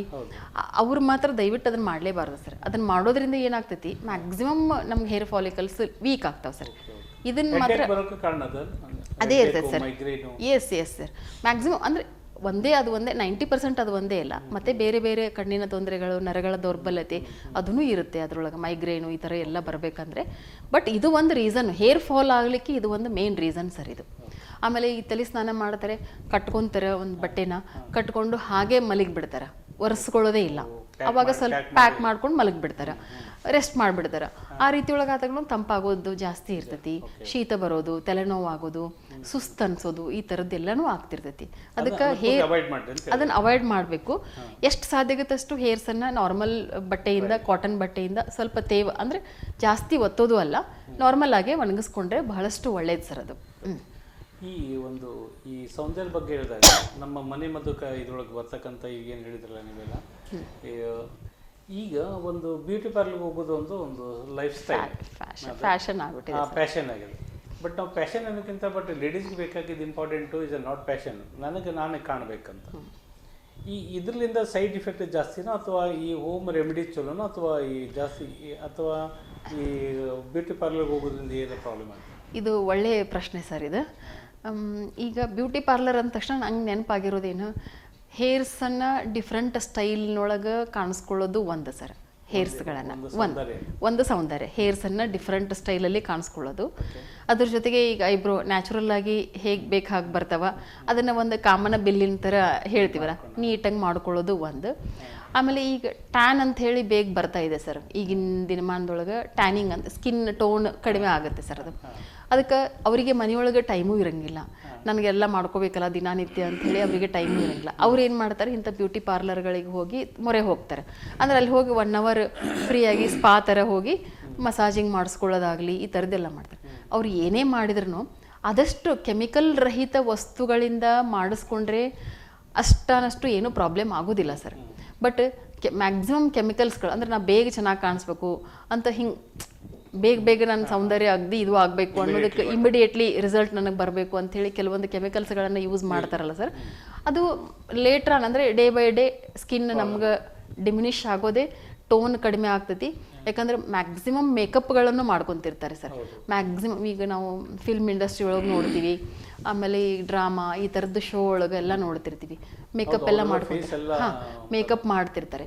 ಬಟ್ ಆ ಮೇಕಪ್ ಮಾಡ್ಕೊಂಡಷ್ಟು ಅವ್ರ ಸ್ಕಿನ್ ಟೋನ್ ಕಡಿಮೆ ಆಗ್ತಾನೆ ಹೋಗುತ್ತೆ ಸರ್ ಅದು. ಈ ಹೋಮ್ ರೆಮಿಡೀಸ್ ಯಾವ ಟೈಪ್ ಮಾಡಬೇಕು ಅವಾಗ ಅವರು? ಯಾಕಂದ್ರೆ ಈಗ ಮೇನ್ ಹೋಮ್ ರೆಮಿಡಿ ಮಾಡ್ಬೇಕಂದ್ರೆ ಅವರಿಗೆ ವೇಳೆ ಟೈಮ್ ಬೇಕು ಸರ್. ಹೋಮ್ ರೆಮಿಡಿ ಅವರಿಗೆ ಅದು ಒಂದು ದಿವಸಕ್ಕಷ್ಟೇ ಹೋಗ್ತಾರೆ. ಇವುಗಳನ್ನು ದಿನನಿತ್ಯ ಮಾಡ್ತಾ ಬರಬೇಕು ನಾವು. ಇದು ಎಲ್ಲ ದಿನಚರಿಯೊಳಗೆ ನಮ್ಮ ಸೌಂದರ್ಯ ಚಿಕಿತ್ಸೆ ಅನ್ನೋದು ಒಂದು ಇತ್ತಂದ್ರೆ ಮಾತ್ರ ನಾವು ನಮ್ದನ್ನು ಮೇಂಟೈನ್ ಮಾಡ್ಕೋಬೋದು. ಇಲ್ಲ ಅಂದ್ರೆ ಅದು ಆಗೋದಿಲ್ಲ ಸರ್ ಅದು. ಈಗ ನಾವು ಬ್ಯೂಟಿ ಪಾರ್ಲರ್ಗೆ ಹೋಗಬಾರ್ದು, ನಮ್ಮ ಮನೆಯೊಳಗೆ ನಾನು ಚೆಂದ ಕಾಣಬೇಕಂದ್ರೆ ಅವ್ರು ಏನು ವಸ್ತು ಯೂಸ್ ಮಾಡ್ಕೋಬೇಕು? ಈಗ ಇದು ಬಹಳಷ್ಟು ವೀಕ್ಷಕರಿಗೆ ಅನುಕೂಲ ಆಗುವಂಥ ಪ್ರಶ್ನೆ ಸರ್ ಇದು. ದಿನನಿತ್ಯ ನಾನು ಹೇಳೋದವರಿಗೆ, ರಾತ್ರಿ ಮಲಗಬೇಕಾದ್ರೆ, ಊಟ ಮಾಡಿ ಮಲಗಬೇಕಾದ್ರೆ 2 ತಾಸು ಅಂತರ ಇರಲಿ ಸರ್. ಊಟಕ್ಕೂ ಮಲಗೋಕ್ಕೂ ಇದು 2 ತಾಸು ಅಂತರ. ಯಾಕಂದ್ರೆ ಉಂಡಂಥ ಆಹಾರ ಜೀರ್ಣ ಆಗಬೇಕು, ಸ್ವಲ್ಪ ಮಟ್ಟಿಗಾದರೂ ಜೀರ್ಣ ಆಗಬೇಕು. ರಾತ್ರಿ ಮಲಗಬೇಕಾದ್ರೆ ಅಗ್ದಿ 1 ಗ್ಲಾಸ್ ಬಿಸಿನೀರು ಕುಡದೆ ಮಲ್ಕೊಂಡ್ರೆ ಅವರ ಆರೋಗ್ಯ ಒಳ್ಳೇದು, ಅಂದ್ರೆ ನಿದ್ದೆ ಚೆನ್ನಾಗಿ ಬರ್ತೈತಿ, ಆಮೇಲೆ ಡೈಜೆಷನ್ ಆಗ್ತೈತಿ. ಆ ಮಲಗೋಕ್ಕಿಂತ ಪೂರ್ವದೊಳಗೆ ಸ್ವಲ್ಪ ಅಭ್ಯಂಗ ಅಂತ ಹೇಳ್ತೀವಿ ನಾವು, ಅಂದ್ರೆ ಏನೂ ಇಲ್ಲ ಅಂದ್ರೂ ಕೊಕೊನಟ್ ಆಯಿಲ್ ಅಂತೂ, ಕೊಬ್ಬರಿ ಎಣ್ಣೆ ಮನೆಯೊಳಗೆ ಇದ್ದೇ ಇರ್ತೈತಿ. ಅದು ಇಲ್ಲ ಅಂದ್ರೆ ಏನು ಸಿಗ್ತೈತಿ ಸರ್, ಆದರೂ ಸ್ವಲ್ಪ ಸರ್ಚ್ ಮಾಡಿದ್ರೆ ಸಿಗ್ತೈತಿ, ಕೊಬ್ಬರಿ ಎಣ್ಣೆ ಪ್ಯೂರ್ ಸಿಗ್ತೈತಿ. ಅದನ್ನು ಸ್ವಲ್ಪ ಅಪ್ಲೈ ಮಾಡಿಕೊಂಡು ಮಲಗಬೇಕು ಸರ್.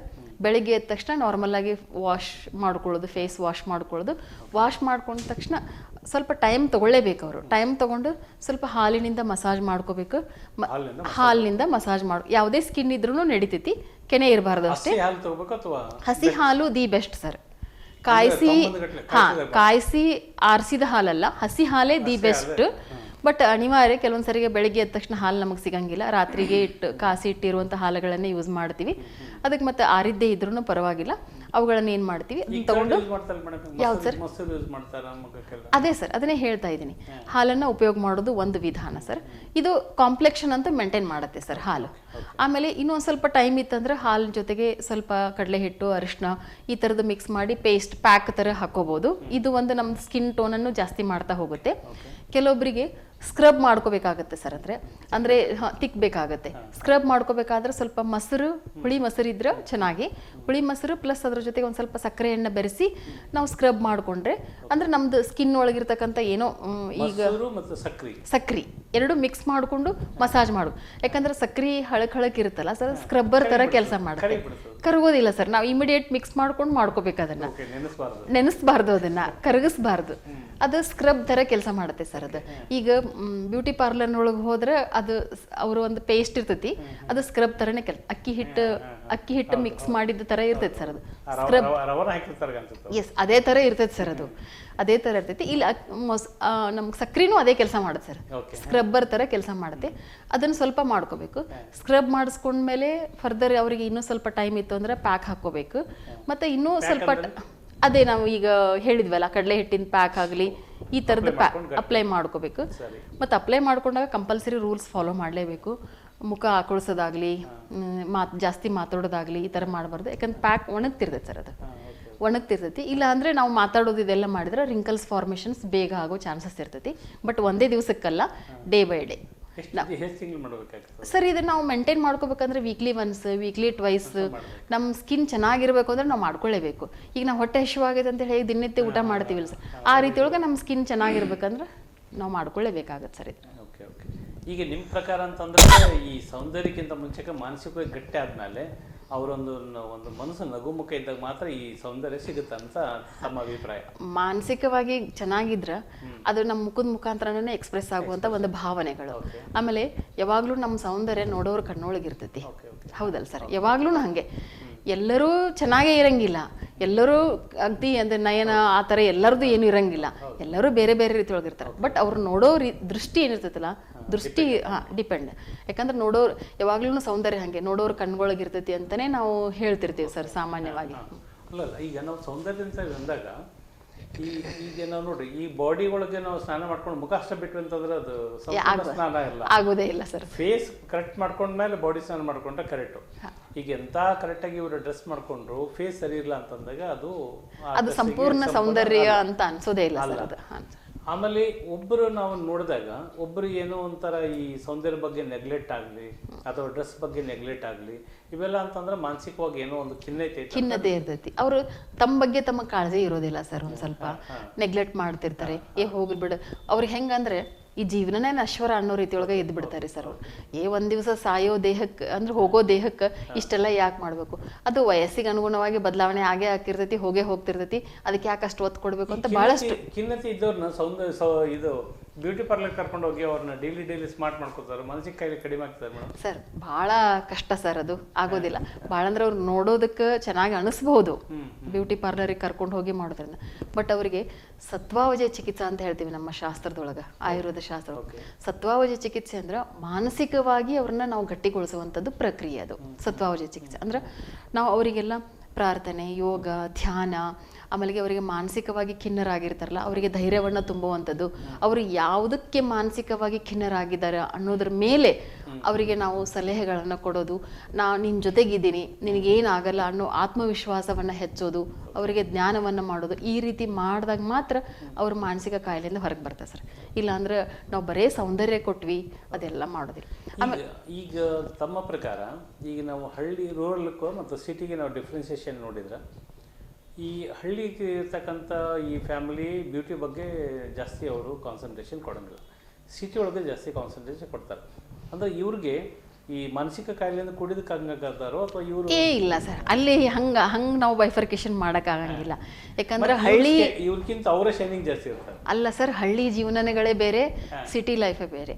ಸಿಟಿ ಒಳಗೆ ಹೆಂಗಿರ್ತೈತಿ ಎಲ್ಲ ಫಾಸ್ಟ್, ಟೈಮ್ ಇಲ್ಲ, ಯಾವುದಕ್ಕೂ ವಿಚಾರ ಮಾಡೋಕ್ಕೂ ಶಕ್ತಿ ಇಲ್ಲ. ಒಟ್ಟು ಫಾಸ್ಟ್ ಆಗಬೇಕು. ಆಮೇಲೆ ದುಡಿಮೆಗೆ ಹೆಚ್ಚು ಒತ್ತು ಕೊಡೋದು. ಆಮೇಲೆ ಎಜುಕೇಷನ್, ಇಷ್ಟು ಎಜುಕೇಷನ್ ತಗೋಬೇಕು, ಎಲ್ಲ ರೀತಿಯಿಂದ ಇಷ್ಟು ಪರ್ಸೆಂಟೇಜ್ ಮಾಡಬೇಕು, ನಾವು ಮಕ್ಕಳ ಮೇಲೆ ಒತ್ತಡ ಹಾಕೋದು ಎಲ್ಲ ಈ ರೀತಿ ಸಿಟಿ ಒಳಗೆ. ಬಟ್ ಹಳ್ಳಿ ಒಳಗೆ ಏನಿರಲ್ಲ. ಹುಟ್ಟಿದ ಮಗಗೆ ಹುಲ್ ಮೇಸಂಗಿಲ್ಲ, ದೇವರು ಎಲ್ಲೋ ಒಂದು ಕಡೆ ಅವನಿಗೆ ಅನ್ನ ತುತ್ತು ಕೊಟ್ಟಿರ್ತಾನೆ.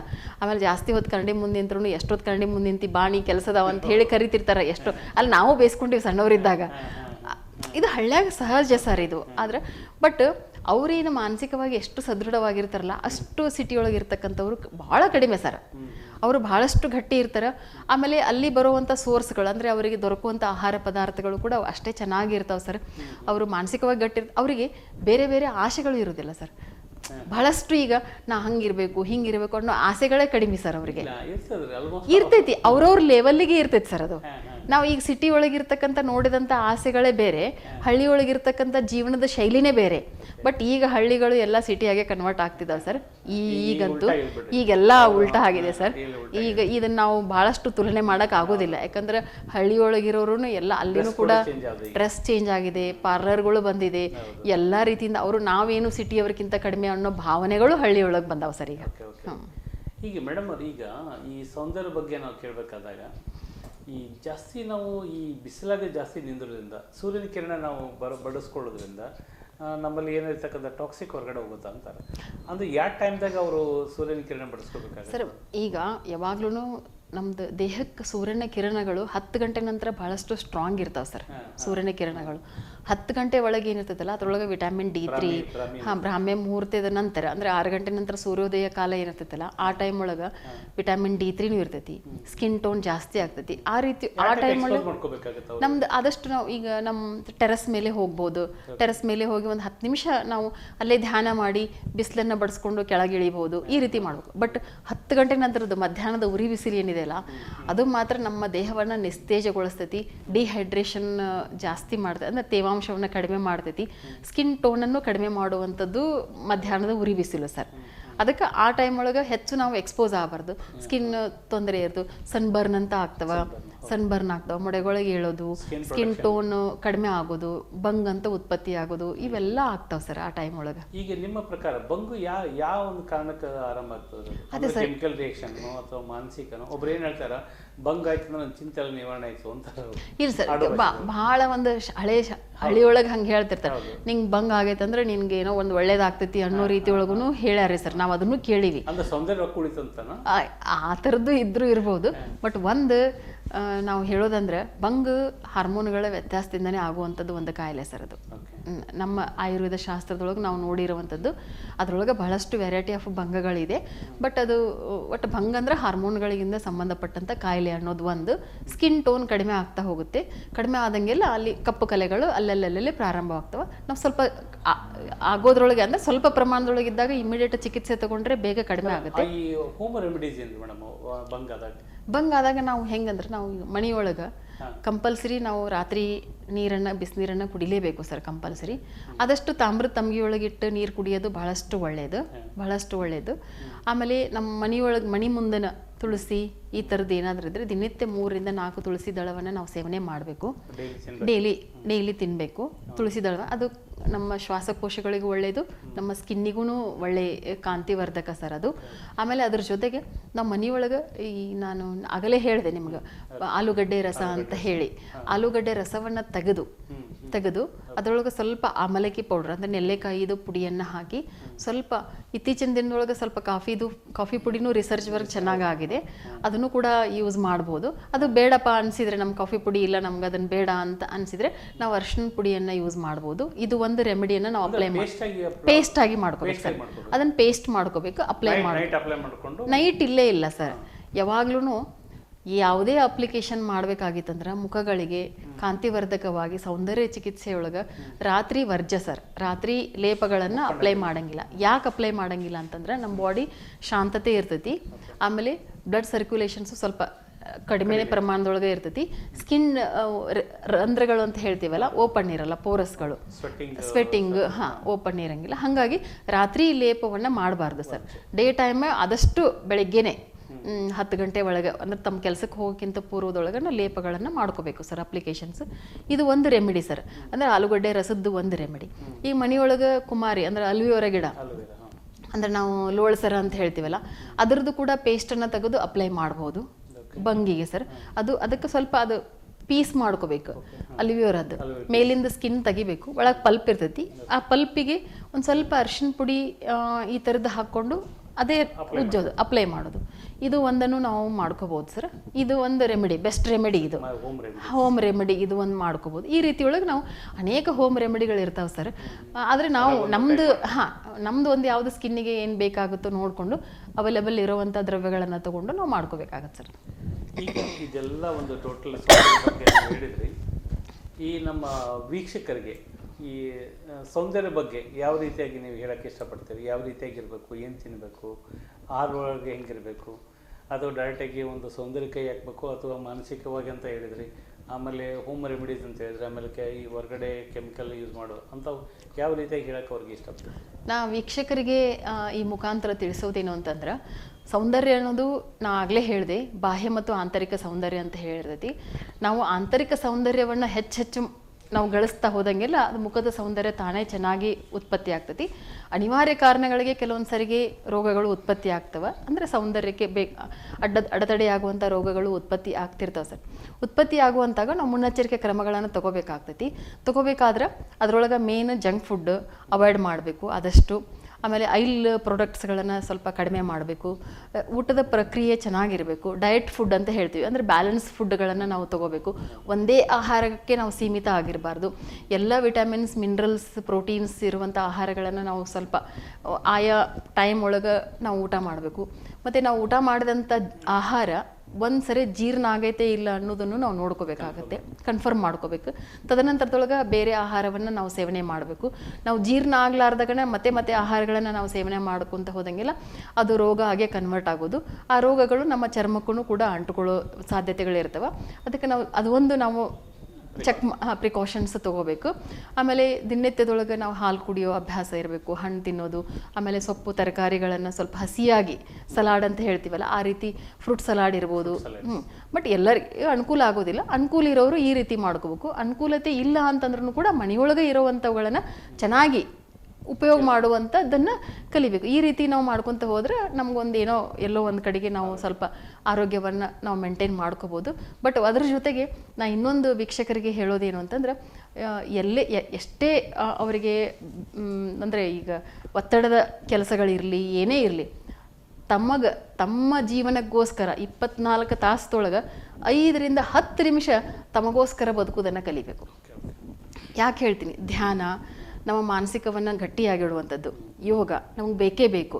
ನಾವು ಬರೀ ಅಡುಗೆ ಮಾಡೋದು, ಬರೀ ಹೊರಗೆ ದುಡ್ಕೊಂಬರೋದು, ಬರೀ ಇಷ್ಟಕ್ಕೆ ಸೀಮಿತ ಆಗಲಾರ್ದೇ ನಮ್ಮ ಜೀವನ ನಮ್ಮನ್ನು ನಾವು ಕಾಪಾಡಿಕೊಳ್ಳೋ ರೀತಿಯೊಳಗೆ ಧ್ಯಾನ, ನಮ್ಮ ಆಹಾರ ಪ್ರಕ್ರಿಯೆಗಳು ಇವುಗಳೆಲ್ಲ ಕೂಡ ನಮ್ಗೆ ಬಹಳಷ್ಟು ಮೌಲ್ಯಯುತ ಜೀವನವನ್ನು ನೀಡೋಕ್ಕೆ ಸಾಧ್ಯತೆ ಇರ್ತದೆ ಸರ್.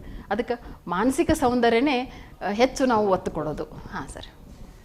ಪ್ರಿಯ ವೀಕ್ಷಕರೇ, ಇವತ್ತು ನಾವು ಸೌಂದರ್ಯ ಬಗ್ಗೆ ನಾವು ಸುವರ್ಣ ಮೇಡಮ್ ಅವರು ಎಲ್ಲ ಸಂಪೂರ್ಣವಾಗಿ ಹೇಳಿದರು.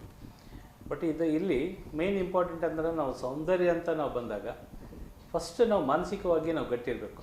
ಮಾನಸಿಕವಾಗಿ ನಾವು ಸದೃಢ ಇದ್ದರೆ ಮಾತ್ರ, ಮನಸ್ಸು ಖುಷಿಯಾಗಿದ್ದರೆ ಮಾತ್ರ ನಾವು ಮಾಡ್ತಕ್ಕಂಥ ಧನಾತ್ಮಕ ವಿಚಾರಗಳು, ಅಂದರೆ ನಾವು ಈ ಪಾಸಿಟಿವ್ ಥಿಂಗ್ಸ್ ಅಂತ ಹೇಳ್ತೀವಿ, ನನ್ನ ಕಡೆಯಿಂದ ಸಾಧ್ಯ, ನನ್ನ ಕಡೆಯಿಂದ ಮಾಡೋಕ್ಕೆ ಸಾಧ್ಯ, ನಾನು ಚಂದದ್ದೇನೆ ಅಂತ ಅಂದ್ಕೊಂಡು ನೀವು ಕರಡಿ ಮುಂದೆ ನಿಂತ್ಕೊಂಡಾಗ ನೀವು ಚಂದ ಕಾಣ್ತೀರಿ. ನಮ್ಮಷ್ಟಕ್ಕೆ ನಾವು ಚಂದೇ ಇರೋದು ಸರ್. ಯಾವಾಗಲೂ ನಮ್ಮಷ್ಟಕ್ಕೆ ನಾವು ಚಂದ ಕಾಣ್ತೀವಿ. ನಾವು ಯಾಕಂದ್ರೆ ಏನಾಗುತ್ತೆ ಅಂದರೆ, ನಾವು ಬೇರೆದವರಿಗೆ ನಾವು ಚಂದ ಕಾಣಕ್ಕೆ ಹೋಗಿ ನಾವು ಸೌಂದರ್ಯ ಹಾಳು ಮಾಡ್ಕೊಳ್ಳೋ ಒಂದು ಮಾನಸಿಕವಾಗಿ ನಾವು ಇರೋದ್ರಿಂದ, ಅದಕ್ಕೆ ಪ್ರಪ್ರಥಮವಾಗಿ ನಾವು ಸೌಂದರ್ಯ ನಾವು ಹೆಚ್ಚಿಸ್ಕೋಬೇಕಾದ್ರೆ ಮಾನಸಿಕವಾಗಿ ಗಟ್ಟಿ ಇರಬೇಕು.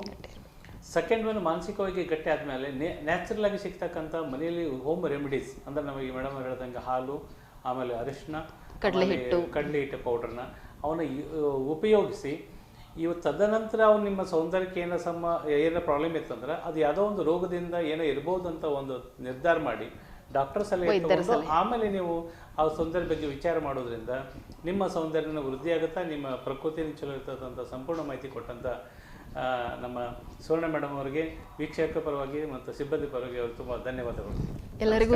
ಎಲ್ಲರಿಗೂ ಧನ್ಯವಾದಗಳು. ಸಿಟಿ ಟಿವಿಯವರಿಗೂ ಸಹ ಧನ್ಯವಾದಗಳನ್ನು ಹೇಳಕ್ಕೆ ಇಷ್ಟಪಡ್ತೀನಿ.